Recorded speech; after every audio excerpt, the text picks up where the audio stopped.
Cewek gagal dalam cinta, meninggal di jalanan.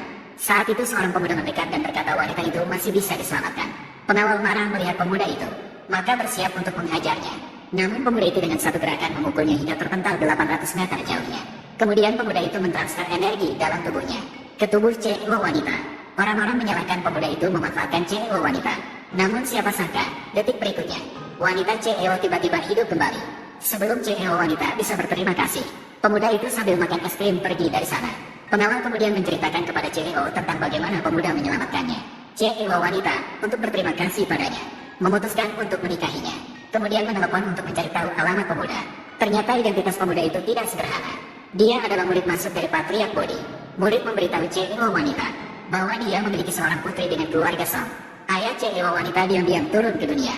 Song Jiaqian melahirkan seorang putri karena putrinya mengalami kebodohan sejak kecil. Sebagai seorang ibu, malah ingin menjualnya untuk uang. Pemuda itu untuk melindungi putrinya, kemudian memutuskan hubungan dengan istrinya untuk menyembuhkan putrinya yang bodoh. Dia berlutut di tanah, memohon kepada guru untuk menyelamatkan. Namun guru mengatakan untuk menyembuhkan gadis itu perlu menukar otak pemuda. Pemuda itu tidak ragu, langsung menyetujuinya. Meskipun putrinya sembuh, pemuda itu malah menjadi seorang pemuda. Guru tidak tega melihat muridnya menderita. Maka dalam proses penyembuhan, dia menyisakan 10% kekuatan spiritual.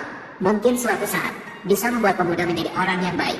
Bisa membuat pemuda memiliki hati yang baik. 8 tahun dan lalu begitu cepat. Putrinya tidak pernah merasa jijik. Ayah, dia menjual bunga untuk mencukupi kebutuhan dirinya dan ayahnya. Saat pemuda pergi membeli es krim, namun gadis itu didorong oleh preman dan jatuh ke tanah. Hampir saja diremas oleh mobil mewah.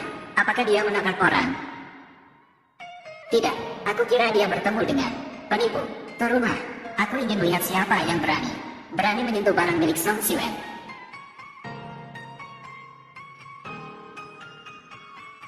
Apakah kamu buta?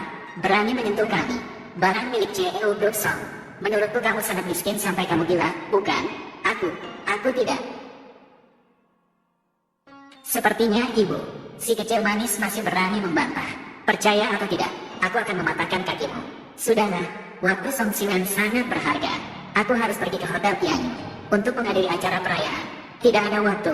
Terlalu banyak waktu terbuang di gadis kecil ini. Terlalu banyak waktu terbuang. Ya. Kau beruntung. Lihatlah ke depan saat berjalan lain kali.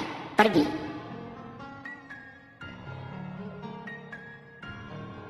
Lagu Siwen. Ibu. Mama. Mama, tolong berhenti mobilnya. Mama.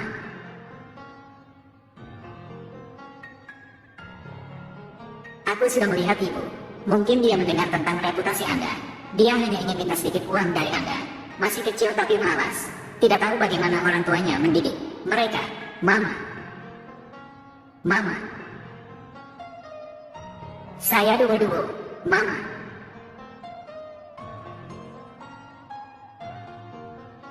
Duo-duo. Kamu kenapa? Mengapa kamu menangis? Siapa yang menyakiti kamu? Ceritakan pada papa. Ayah bertarung mati-matian dengan dia. Tidak ayah. Aku melihat mama. Aku sudah melihat ibuku. Duo-duo. Papa. Akhirnya aku menemukan mama. Tapi mama sama sekali tidak mengenaliku. Papa, aku tidak bodoh lagi. Mengapa mama masih tidak mengenaliku? Bukan begitu. Mama, dia hanya tidak mengenali kamu. Jika mama melihat ada banyak orang pintar, dia akan sangat senang. Benarkah? Tahukah kamu di mana ibumu berada? Ayah akan membawamu menemui ibu. Baiklah, waktu saya, Song Siwen, sangat berharga. Harus pergi ke Hotel Tianyu menghadiri perayaan.